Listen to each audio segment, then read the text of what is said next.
Good afternoon or good morning, depending on where you're joining us from today.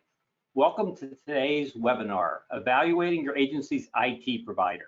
Does your technology support pass the test? We hope that you and your families are all staying healthy and safe as we navigate these very challenging times. We understand that your agency may have been faced with some major challenges in the past few months, and hopefully your technology support has been up to the challenge. Today's topic is going to provide you with information to help you evaluate your support and determine if you're getting proper value from your investment. So I'm Greg DiDio, CEO of Kite Technology Group, and I'm joined today by Jeff Kite. Jeff, would you like to introduce yourself? Yes, Jeff Kite, president and founder of Kite Tech. And thank you all so much for joining this webinar. A little shout out, I noticed some familiar names on the list. And so Melissa, glad you're here. And Patty, been a long time. Please greet Lauren if you see her, and I hope her retirement's going really well. So let's review our plan today. First, we're going to get started with a brief introduction of Kite Tech. We're going to give you a bit of history and how it came to be that we specialize in serving independent insurance agencies. After that, we're going to review the 8 qualities that every best-in-class IT provider working with insurance agencies should possess. These are qualities that you'll be able to use to evaluate your current provider or a new one that you might be considering.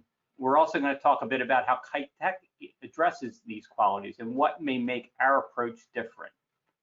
We're then going to review next steps. Here we'll talk about how you can learn more about Kite Tech, including a complimentary offer to meet with some of our experts for a custom consulting opportunity. And finally, as we mentioned before, we're going to leave some time at the end for some questions. So we've all been living in a bizarro world.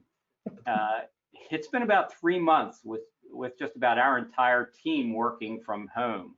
And while it's been a struggle for us here at Kite Tech, it hasn't been without some of its lighter moments. I just wanted to share with you a few quick anecdotes before we get started. So trying to make the best of a difficult situation, I thought it'd be a great time to make our office completely paperless. I mean, like no paper. I thought it was working, but I immediately got complaints from team members after they went to use the bathroom. So when all of our clients first headed home, our help desk, as you might imagine, was flooded with calls from clients asking us to help set them up at home. At one point, clients were getting a message from our phone system stating all our technicians are currently engaged. Mary, one of our favorite clients, wrote in saying, "Congratulations on all your techs getting engaged, but I still need somebody to set up my computer." So while I'm coming into the office these days, my routine has changed a little bit. With all the area restaurants closed, I've started to pack my lunch. It's the first time I've used the office refrigerator. Apparently, it's a thing for some of my colleagues to go to the fridge and name all the foods. Like yesterday, I had a yogurt named Sherry. How cute is that? So that's it for the jokes. If you find something funny the rest of the way, just know it wasn't intentional, but feel free to laugh at us anyway. So let's get started with a brief history. Jeff, since I wasn't there at the very beginning, can you tell the folks joining us how Kite Tech got started? Sure. I've always been interested in technology, even from my youngest years. And I really wanted to understand how things worked, but helping people really is far more important to me. And it's a core part of who I am. So now I was an early adopter of PCs and networking. And so it just made sense that I would start a business helping people with computers. And that was 28 years ago. So one of my earliest clients, an insurance agency near Baltimore, was changing their agency management system. And I helped with the network and the infrastructure. And that was my intro into the world of insurance agencies. And that project went well. So I was invited to speak, to give a presentation at a local user group meeting. That led to other user group meetings, and then to making technical presentations at the Applied Annual Conference. And through those meetings and my building client base, a business was really starting to grow from those referrals. And my strength was really in the people skills and technology, and I needed help with my growing business. Greg and I had been friends for many years before we partnered, And I would go to him sometimes for business advice. And finally, he presented this awesome idea, but I'll let Greg tell that part of the story. Thanks, Jeff. My background was actually very different. I started out working in an enterprise business. Right out of college as an electrical engineer, I started working at Baltimore Gas and Electric. And I discovered that I liked the leadership and information technology aspects more than I liked engineering. So I ended up moving into IT at Baltimore Gas and Electric. And that was great. I really enjoyed the work, but I got a bug to do something where I would have more input into the operation of the business, the culture, and the mission, and to create something together rather than working for a company.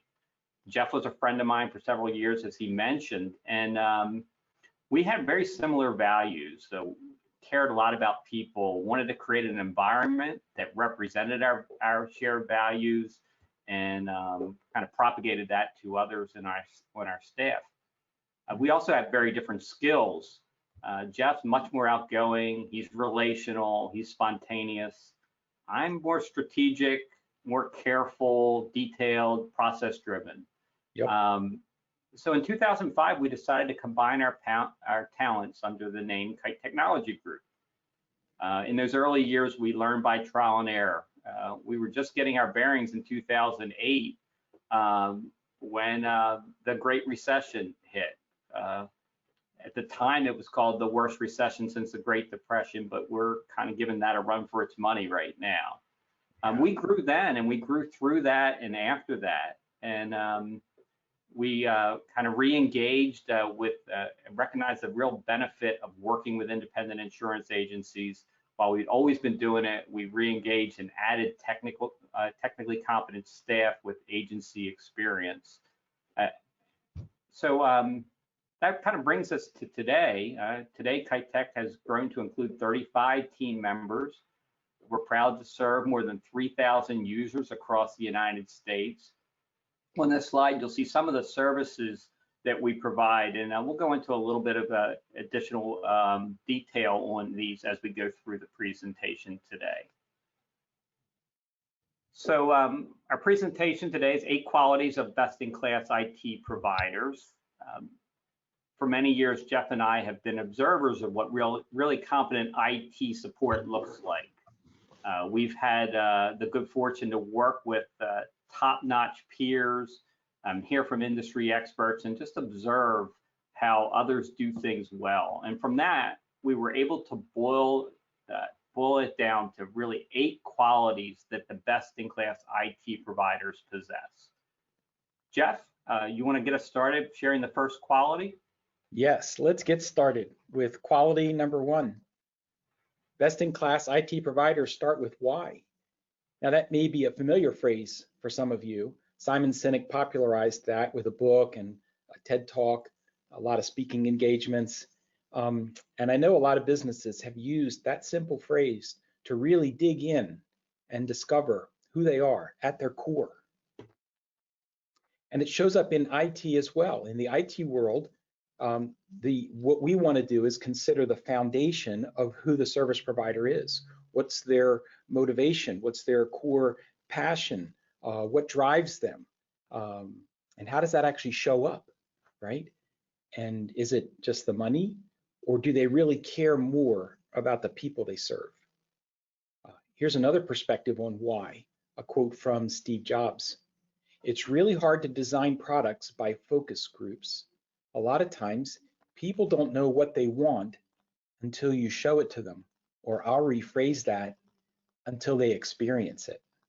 A company with a people-first approach delivers great experiences. Now, in this webinar, we're exploring the qualities of an IT service provider. And for the most part, we, the service providers, we all use mostly the same stuff. Our servers and our PCs come from just one of a few different vendors. And the same is true for antivirus and backup software and our remote access tools and so many of the things that we use to serve our clients. Those all come from a very limited source. For instance, Adobe Acrobat Reader comes from one place. Office, Word and Excel, that comes from one place. And so the question is, what sets a provider apart? And it's their people who deliver those things and manage them and maintain them. In this tech world, we love to figure out and understand how things work so we can fix them or make them better. But there's always the people side to this.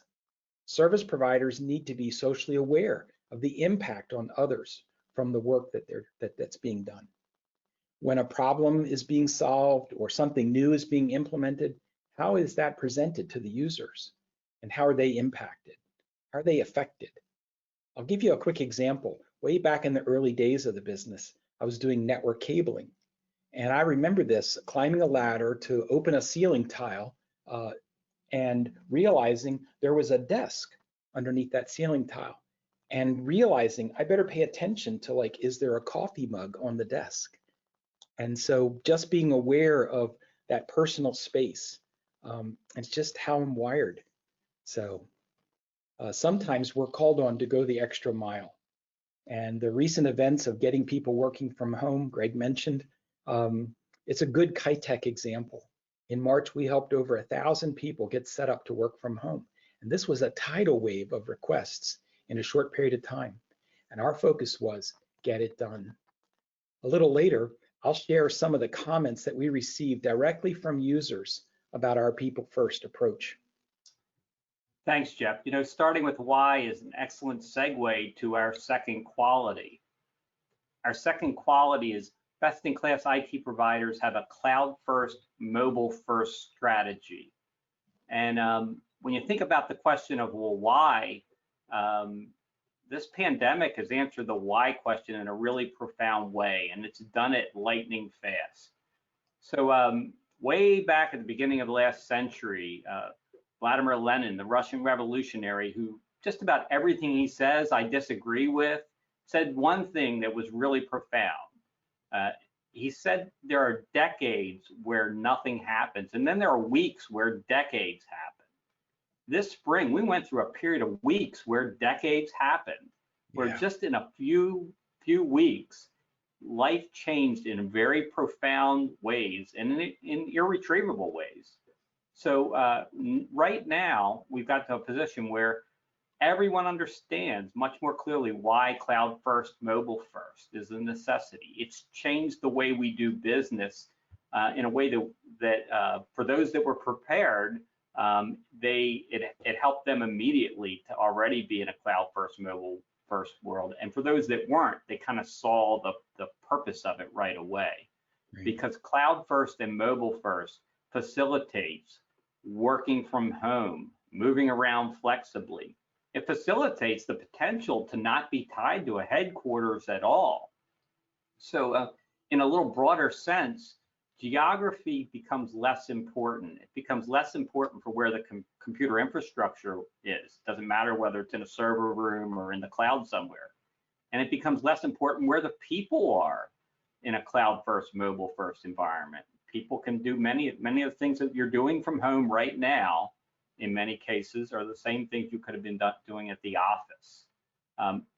And when it doesn't matter where the infrastructure is, and it doesn't matter where the people are, actually it matters less where the technology provider is. So we're in this actually hybrid environment right now, whereas we evolve from having local infrastructure to a cloud infrastructure. So for most of you, you certainly have some of your technology housed in the cloud. You may have your agency management system in the cloud, whether that be AMS 360 or Epic, could be TAM Online. You very well may have Office 365 to house your email or SharePoint to share files. But even if you have certain parts of your technology in the cloud, it's almost definite that there's some pieces that are still in a local environment. Right. The idea or the process of identity management, where you authenticate, you're able to get authorization to use resources of the company, is done through something called Active Directory. for the vast majority of you, that's still done in a local environment. Sharing files is something else. Many of you may have a file share where you have data that's locally shared. Some of you still may have email on a local Exchange server. That's all right. And you may even be running in a local agency management system. TAM is often in a local environment. That's probably still the most popular environment for Applied's TAM agency management system. Yep. So, but the fact of the matter is, local infrastructure is less secure, it's less reliable, and it's less scalable. So as you grow, trying to make those changes quickly is more difficult in a local environment. It may be wise in the short run to keep some of that local infrastructure, investments in server and storage arrays. If you've already made those investments, you might want to get your money's worth out of that investment. You may have legacy applications that you're still in the process of retiring. It's something that we deal with a lot, but moving an agency from one agency management system to another is a rather significant effort. It takes a lot of changes of processes. So in the short run, you may be tied somewhat to a local environment, but here in 2020, the arguments for staying there just don't hold water. The fact of the matter is, cloud first, mobile first means, for us here at Kite Tech, it means that you're working with a provider who sees the hybrid environment as a problem that needs to be solved, not a circumstance that can be tolerated indefinitely. Yeah, and the insurance industry has seen that, Greg. I remember in the earliest days, they would get company updates on floppy disks. And of course, that shifted to websites for interacting with company sites. And of course, company websites are out in the cloud somewhere. And then, of course, the shift nowadays, many agencies have moved to a cloud-based agency management system. And in fact, we've helped many of those agencies make that move to a cloud-based system, which leads us to quality number 3. And quality number 3 is all about knowing your agency, knowing your business. And many service providers work for a variety of industries, construction, law, finance, insurance. And there's some common ground across those industries from an IT perspective. As I mentioned earlier, only a few sources for PCs and servers and things like that. So, and there's one advantage for working across a variety of sectors, and that is the exposure to different problems and the solutions to those. But there's also strong differences. And in working with the insurance industry, you need to know and understand the complexities of agency systems, the agency management system, carrier websites, and so many other aspects. There's also boundaries. When you need help and you reach out to Applied or Vertafore, how far can they go before the IT provider steps in? And what about all those other vendors that are now part of your office network? Your internet, your copier, which is also likely the printer and the scanner, and it might still be the fax machine. Perhaps you've implemented a voice over IP phone system, and maybe even your security cameras are on the network. As a matter of fact, right down the hall is our thermostat, and it's plugged into the network as well. And so those things are all provided or managed by different partners.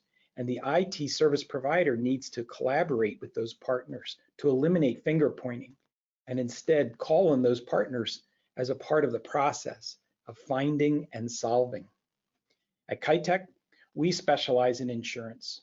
We support over 3,000 users across the country. On our staff of 35, we have 7 employees who were previously full-time employed, either within an agency or a carrier or at Applied. And combined, they have over 50 years of experience. Collectively, we teach classes, which some lead to CE credits. Other times, we're training at various agency conferences. We have a consulting wing that focuses on agency operations. And we have a VCIO, Greg's going to explain a little later what that is. And he focuses specifically on agencies and their technology needs and their security requirements. and he's currently a licensed agent himself, though he's not practicing. We've provided articles for Rough Notes and Primary Agent Magazine. Perhaps you've seen some of those. And we have a very strong relationship with Applied, including regular direct contact with close connections in sales, engineering, and support. In fact, one of my closest friends at Applied is the architect of their data centers. We really see ourselves as helping agencies use technology to do their jobs better. And one of the things that we know very well about insurance is that security has become front and center. Jeff, that brings us to number 4 in our study here. Best-in-class IT providers bake in security and compliance to all their solutions. So the threat landscape is really expanding. Cyber criminals are getting better at their craft. Compliance requirements are getting more stringent with more teeth in them. In today's world, you can't be an IT service provider without also being a security expert. They are inextricably linked. Yeah. So a common misconception is that the bad guys are really targeting enterprise and larger companies. And we hear about this. You read the news, you hear about high-profile breaches at Target and Equifax, MyFitnessPal, and some of the others. But it's not just the big guys that are targeted. Criminals have discovered that they can often infiltrate small businesses who are less sophisticated and maybe less educated about the threat. And sometimes these small businesses are a bit overconfident about their security or think just like that they're not really targets.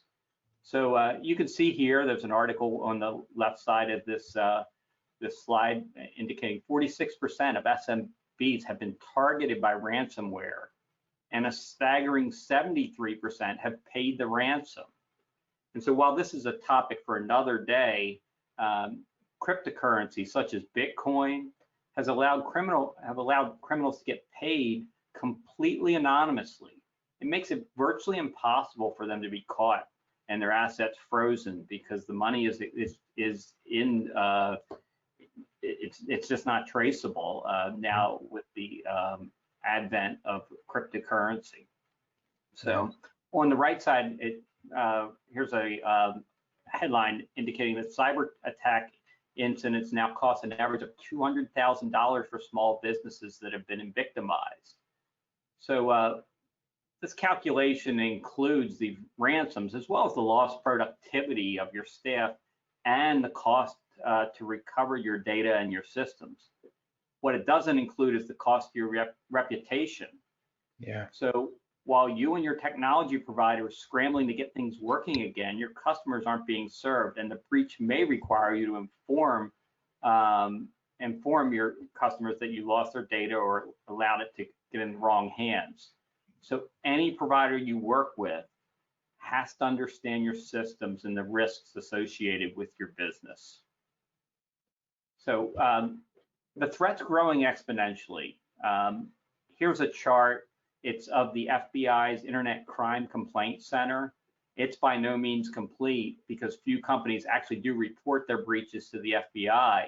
But if you look at it, you can see how the growth of the amount of complaints the FBI has gone up. And it's just indicative of the fact that there's an exponential growth in cybercrime. It's just exploding.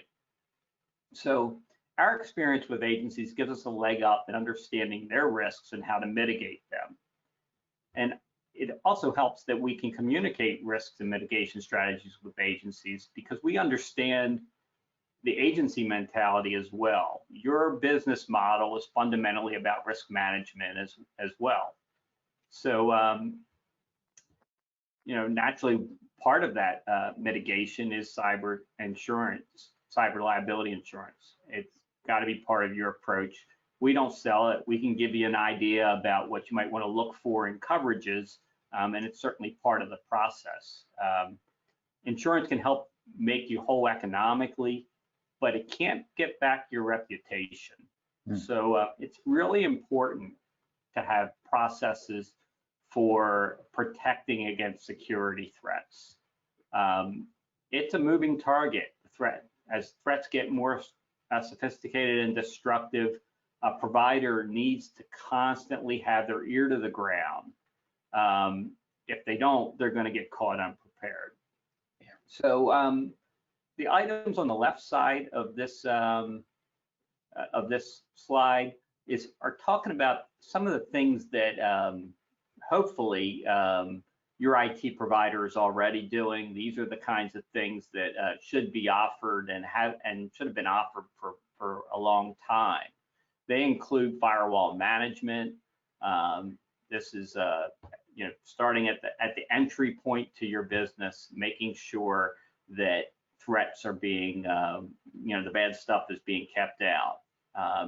Now, firewall management can be done well and it can be done poorly. It involves making sure that you have updated threat management software. It also needs to be configured to aggressively manage settings to ensure only legitimate requests are getting through the firewall. You can leave the firewall wide open and it's there, but it's not doing its job. Spam filtering, we're all familiar with that for a long time. A provider should be doing what they can to keep legitimate mail flowing and keep the bad stuff out. Endpoint protection. This is your PC antivirus from Norton or Symantec or others. It's also anti-malware like Malwarebytes. DNS protection. This checks the legitimacy of websites before your user actually visits the site. It reduces the likelihood that they can end up at a bad site or a site that's infected. And then, of course, data backups. So every provider should be doing these things. And one point about data backups, this is important even on Office 365. Ask your provider, are they backing up Office 365? Office 365 has other older versions of your system, but they don't do retention. They don't do the kinds of things that can guarantee that you're going to get your information back. So a solid IT provider is doing backups on Office 365 as well. So on the right side of this list are some of the things that agencies should be demanding beyond sort of the basic garden variety things that any IT provider should be providing. And the reason they should be demanding these are the things that are necessary to meet some of the compliance requirements.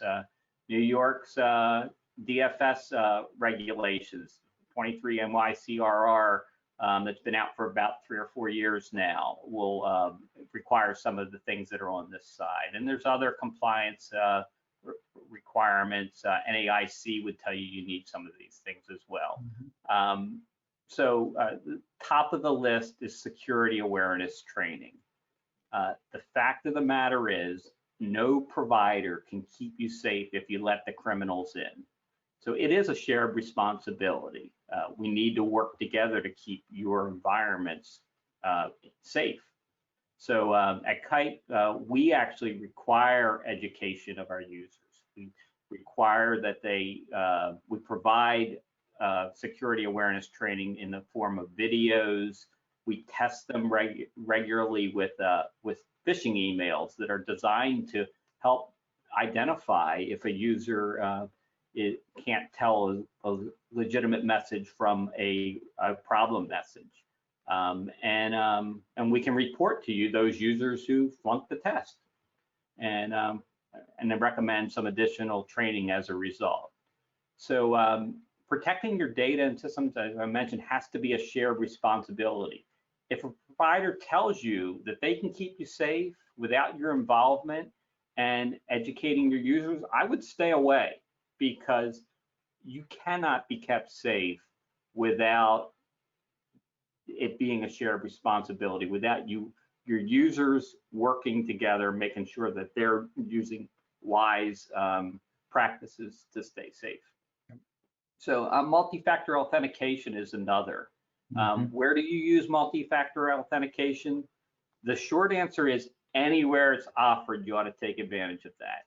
Yep. Office 365 is the one example. There's many exploits of Office 365 these days. And you should be expecting your provider, you should be demanding multi-factor authentication on Office 365. And you should do this certainly for all your business accounts that provide the capability, but this should be a good personal practice, whether it's your social media account, your banks. If multi-factor authentication is offered, take advantage. It will provide a much stronger layer of protection, so that even if your password is exploited, you still have that extra layer to keep the bad folks from getting into your information and your systems. So annual risk assessments. There's structured ways to do risk assessments, and it should be done on an annual basis. Some of the compliance agencies require annual risk assessments. Vulnerability scanning is periodic checks to make sure that that are kind of prodding around to see if there are vulnerabilities within your network. Dark web monitoring. This is so some of you know there's a dark web out there, and on it is information. In a lot of cases, it's password and credentials that are for sale, where if your credentials are compromised, they can be sold on the dark web. Well, we have tools to monitor the dark web and identify if an email and password combination are out there, and if it's in your domain, in your agency's domain, we can let you know, hey, this has been compromised. You might, well, you really should change this right away. And by the way, if you're one of the about 98% of the folks out there who use passwords in different places, you might want to change it in every other place that you use it as well. The bad guys have gotten smart enough to know that if you're using it in one place, you might be using it in other places, and they're trying it. So, and then there's advanced threat hunting. These are more sophisticated tools to protect networks and computers that are looking at the behavior of certain actors, kind of if they're trying to monkey with your Microsoft system applications, it will identify that and shut it down, and then give you information to help you understand how that vulnerability occurred, so that you can be more thorough in cleaning and dealing with the threat. So these are some things that I would be demanding at this time, and it changes over time. But our offerings are designed around these key items that keep you compliant with security standards and requirements, such as NAIC and also federal and state regulations. Now, the thing about security is you can spend a boatload on security, and some of the things we've mentioned here, there's actually things that we haven't mentioned. You may have heard of penetration testing. There's sophisticated security operations centers and system event management tools that can cost a whole lot more than the tools that we're talking about here. So because we understand your business, we understand risk management, and we understand compliance, Kite Tech understands that the right solution mitigates the risk without being overkill. Yeah, boy, Greg, you covered a lot of ground in security, and we've got this security team that's doing a great job. But there's another team that I also want to focus on, and that takes us to quality number 5. It's really about a top-notch help desk. And I've heard from agency owners across the country that when something goes wrong, getting their people the help they need is so important to them. And it starts with the basics, right? Just answering the phone and being polite and being a good listener. And then competence kicks in, right, in finding and solving the real issue. Best-in-class providers need to be good at both. And what about service hours? Getting people the help they need when they need it. The office network has these various vendors involved, right? We talked about this earlier. Internet provider, copier company, phone systems, and so on. And to eliminate finger pointing, it's really important for the service provider to lean into the role of vendor liaison and take initiative to reach those other vendors when needed. We talked about this back in quality number 3. We talked about the providers knowing your industry, and how much better would it be if the help desk person that's answering your call is actually familiar with your agency management system or the company website that you're having troubles with, right? All of these are important.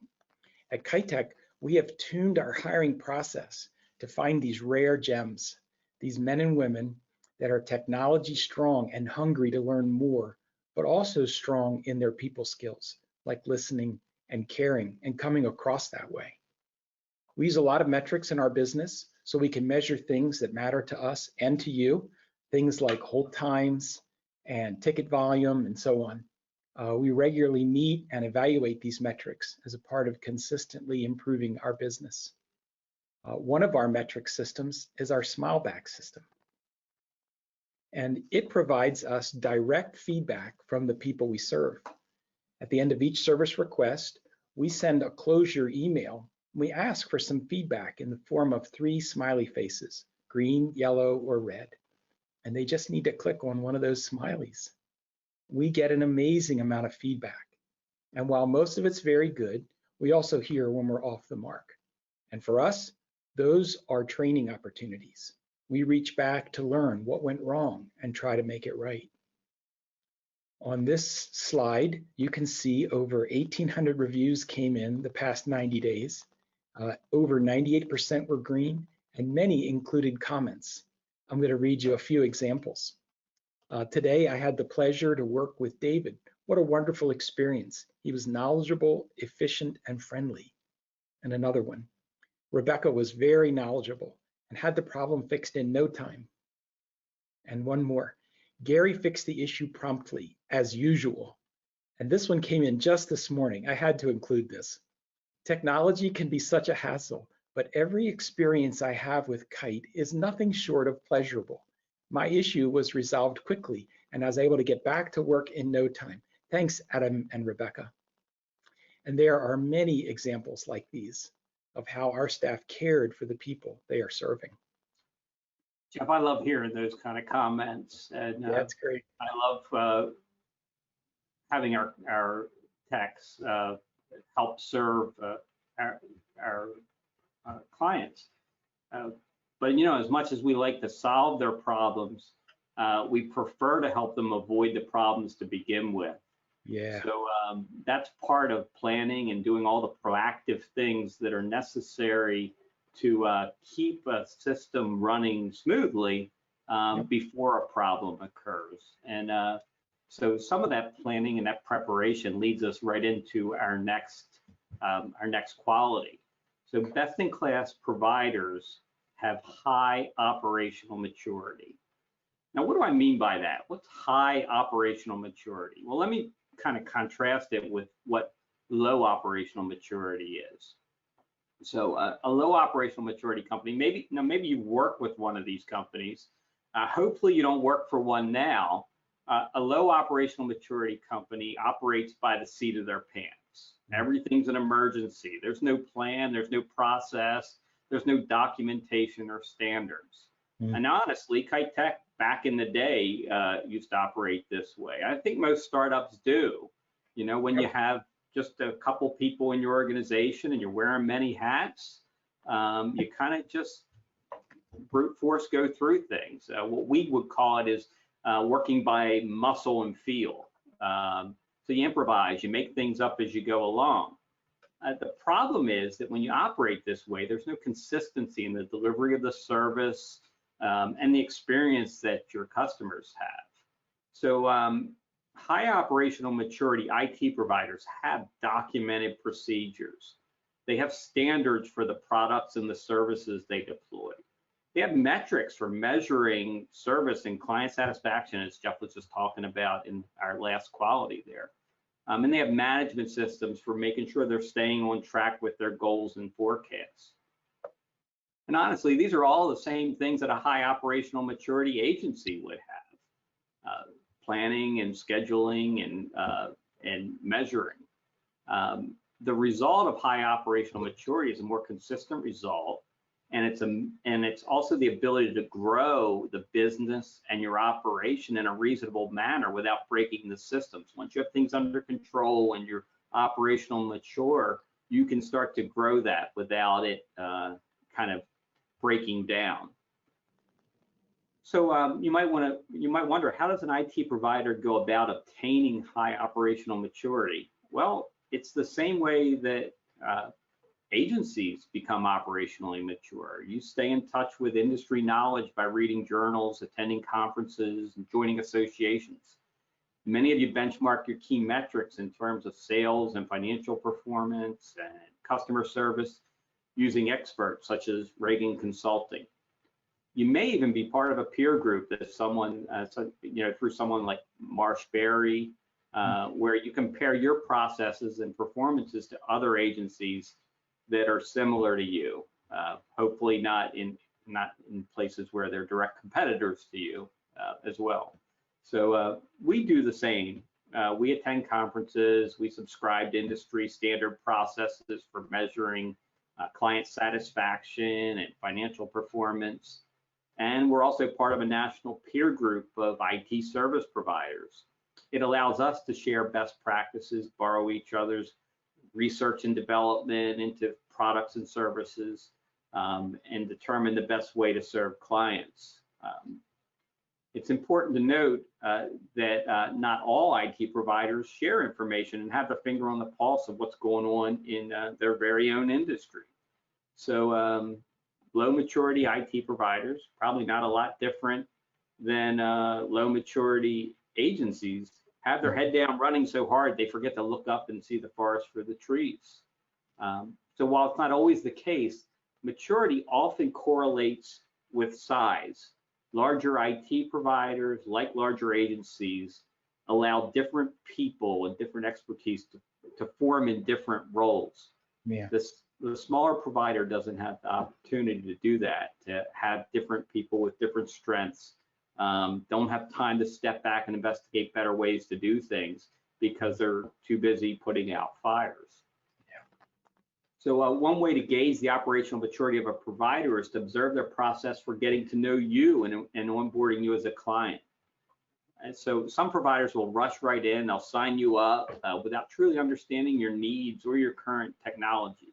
They don't have a process for that. Now we do. We actually have a written process for how we engage with a new prospective agency, and I want to share that with you now. So we call it our 3D proven process for client success. The 3Ds stand for discover, deploy, and delight. And so the discover process is all about mutually understanding each other. So we're going to start by understanding your goals, where you're headed, what your challenges are, also understanding what your technology is. We can look at it, we can hear from you as well about what your technology is. You should be also discovering something about us. You should understand whether we have the expertise to provide for your needs, whether our values align with your values, and whether and you should understand something about our approach. This is truly mutual. So the idea in the discover phase is to determine jointly, are we a good fit? Are we the right folks for you? Are you the right, do your needs fit with our competencies? So that's the whole aspect of the discover portion of our proven process. When that goes well, we move on to the deploy process. This is the whole process of taking over responsibility for your technology. So it's a transition. We have to get, there's some technical aspects of getting access and taking control. There's also a lot of work to document everything about your network and your vendors and your users. And then we actually deploy standard solutions, especially around the area of security and control of your environment, so that we're familiar with what's there and how to operate to keep your technology working effectively. And then the third portion is delight, and this is the ongoing process of keeping you satisfied and keeping your technology humming and working. And part of that is strategic planning. I'll talk a little bit about that shortly. Project delivery is part of delighting, which is upgrading and improving your technology to meet your goals. And then the third part of it is all the support and the maintenance, including the help desk that Jeff talked about earlier. Yeah, Greg, and I've seen this operational maturity in our agency clients as well. As you mentioned, I've spoken to agency owners that are part of the Marshberry system. They're in a peer group, and that gives them access to other agency owners and the opportunity to meet with each other and learn from each other. And likewise, the Reagan Consulting Group, awesome. And for agency owners that are in this webinar, boy, if you have the chance to attend one of Tom Duran's presentations on sort of the state of the agency business, he does a great job of showing metrics and forecasts and statistical data on the health of the independent insurance agency business. And so with that, let's switch to quality number 7. And quality number 7 is all about relationships. And service providers need to be intentional about building and maintaining relationships. Beyond the interaction with the help desk, which is easy, right? When you need help, you reach out, you get help. But beyond that, there should be this ongoing conversation. That brings into focus any lingering issues or a look forward to the tech changes that are always coming. These conversations might focus on a new add-on to the agency management system, or a new way to send large attachments, or encrypted emails, or any topic that comes along. These conversations would also cover system changes and quotes for future projects, or maybe something as simple as just adding a user or a new PC. At Kite Tech, there are several ways that this shows up. Now, we have client portals. So from a web browser, our clients can access our ticketing system and our billing system, and this gives them their own access and visibility into our systems.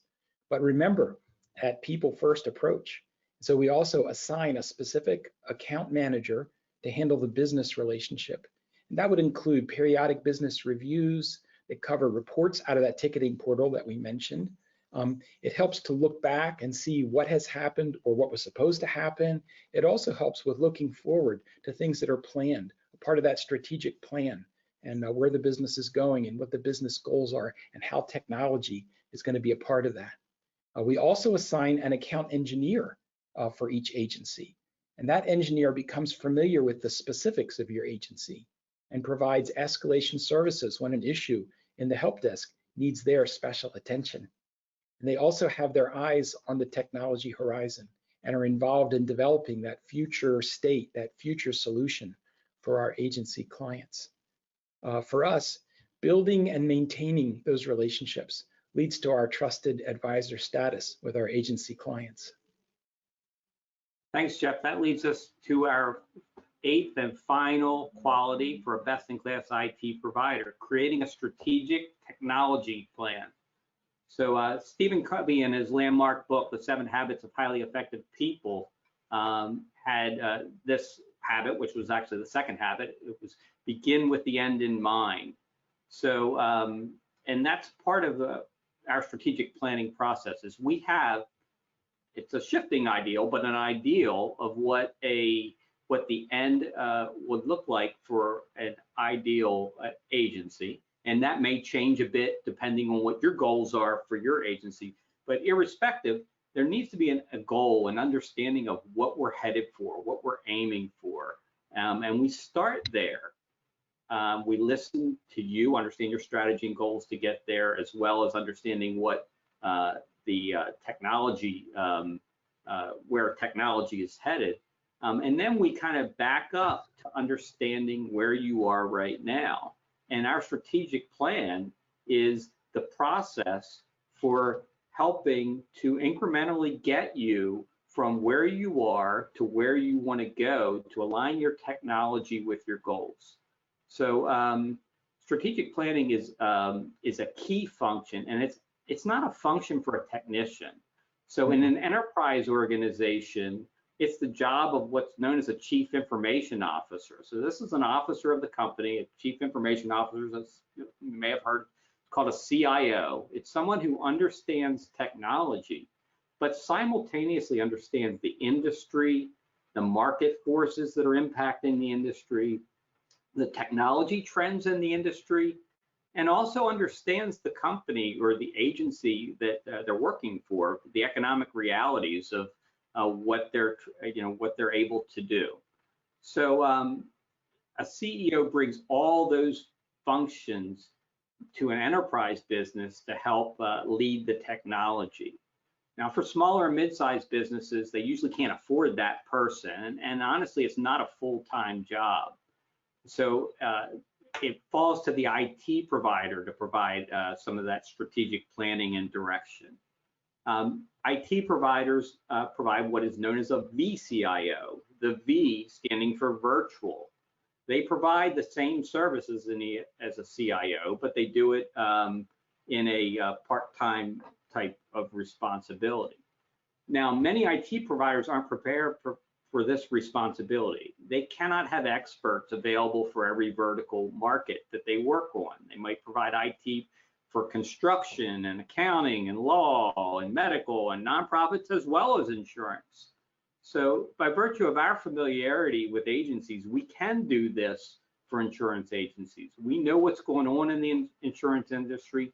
We know about the major agency management systems. We understand the security requirements for agencies, the best practices, the trends in the industry. So we're in a position to provide a bona fide VCIO service, and that's all about strategic planning. So we start at the beginning. That's a key portion of the discovery phase I talked about in Quality 6 is actually the technical assessment, is understanding everything about your technology in addition to where you're looking to head. And we have 2 individuals in our organization who are experts in understanding IT needs and understanding the technology landscape to advise well. Jason Goebel and Adam Atwell perform the strategic planning for our clients, and they're continuously operating at that big picture strategic level. So I think that's our 8 qualities of best-in-class IT IT provider. Jeff, would you like to summarize what we've discussed here today? Yes, yeah, let's take a look at what we covered. As we summarize these, I'm going to give you some thoughts or questions that you should consider for each of these 8 qualities that you might want to ask or look into with regard to your current provider or one that you're considering. So, okay, remember quality 1, we started with why. What is their why? Or maybe a question to ponder is, what's your why? Why did you join this webinar today? And we're glad you did. So cloud first and mobile first. So that's really about your provider being actively involved in working to eliminate your dependencies, right? And can they support users that are working from home or from wherever? And can they identify key processes that tie your staff to the office and recommend changes? You know, Greg earlier made a joke about the paperless thing, but think about this. If you're still working with paper files in folders that live in filing cabinet drawers, that's local infrastructure that needs to be, you know, considered. So, and then knowing your business. So does the provider have experience in the insurance agency business? And are they familiar with Applied and Vertafore? And have they been involved in the insurance industry in other ways, conferences or other ways? And then security, so important these days. Does your provider understand the specific compliance requirements inside the insurance world? And what about their approach to security awareness training? Greg mentioned this is so important. We have to deal with the people. It's the area where we can make the most improvement in the security profile of your entire network, your entire organization, getting people to do right things and not do wrong things. So, and if your provider has services and tools for performing risk assessments and vulnerability scanning, you should be demanding these things. So, all right, let's wrap these up. 5 top-notch help desk. I went on about that, one of my favorites. But are they measuring the quality of service they're delivering? Are they collaborating with your other vendors? How responsive are they? And are they eager to help? And are they nice to talk to? And what about operational maturity? As Greg mentioned, we've learned so much about operational maturity over the years we've been doing this. And so what about your IT providers? Do they have a proven process to engage and delight you? And do they have clear processes for documenting things? And what about being active in the IT industry with peer groups or benchmarking or whatever it takes for them to continue to improve and get better? And maintaining client relationships. Can they provide insurance agency referrals which speak to their client relationships and their expertise? Do they provide a dedicated person for your agency? And do you have direct access to leadership? You know, one of my favorite things is when I get a text or a call from one of my agency owners and they just want to talk tech. They, hey, Jeff, have you heard about this? Or what do you know about that? And I love those kind of conversations. Finally, strategic planning. And so does your IT provider have the personnel dedicated to that VCIO function? And are they experts in the insurance industry? Do they have a strategic understanding of the insurance agency trends and the market conditions and agency management systems and where they're going? Do they have a process for creating a technology plan that includes an assessment of your current technology and your business goals and your future? So that wraps up our 8 qualities. And we do want to talk about next steps. Hope you're getting some questions in that we will make time for. We're just running down to a few minutes now. But next steps with Kite Tech. So what we would like to do, Greg mentioned this at the start, is we're going to reach out to you over the next week or so. And with a conversation, we want to learn a little bit more about your goals, your challenges, and see what we can do as far as putting together a complimentary consultation, right? And that could be in the realm of technology. You want to reconsider something, or you're looking at, you know, some changes, or it could be in that cloud first, mobile first strategy Greg talked about. Microsoft Office 365 is really becoming popular, and maybe you want to have a conversation about that. Or it could be agency consulting from an operational standpoint. So those are the kinds of things we're expecting, but whatever it is, we'll learn in that initial phone call, and we'll align that consultation to be lined up with just exactly what we think you need.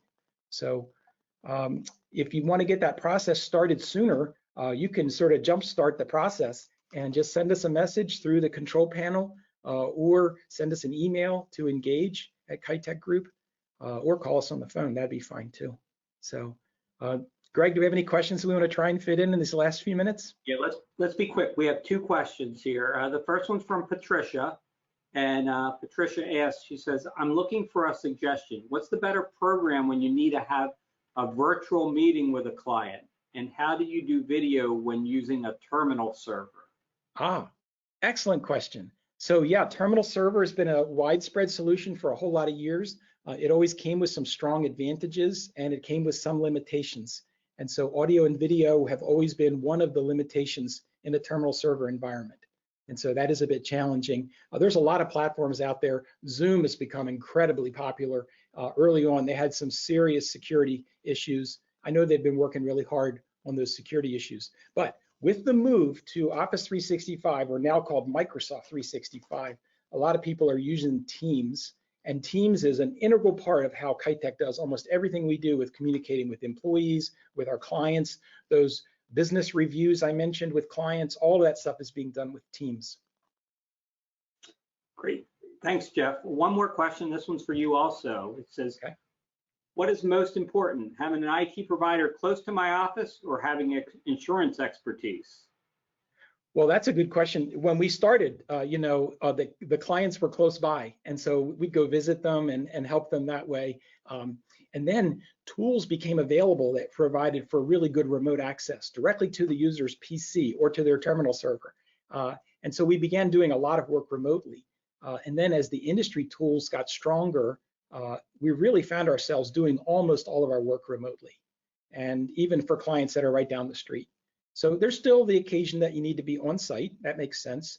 But as we began to stretch and reach to clients that were outside of our driving range, we called on those peers that you mentioned, Greg, in our peer group. In the IT industry, we belong to this very large peer group, and through that peer group, we can make connections across the country. And in fact, we serve agencies now across the country. And when we need what we call boots on the ground, somebody to get on site to help us solve a problem, or then we call on these industry partners, and it's been an excellent solution.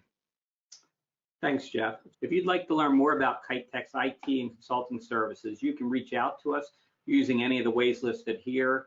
We're going to follow up with you regarding scheduling your complimentary consultation. Be on the lookout for registration for future webinars from Kite Tech, and within a day or two, you'll receive a follow-up email that will include today's recording, along with a quick guide to all the questions to ask your current IT provider or one that you might be investigating. And just a reminder, I would like you to take a minute and complete our survey. Really appreciate your feedback. Thanks again for spending time with us today. We hope you all stay safe and take care. Thank you.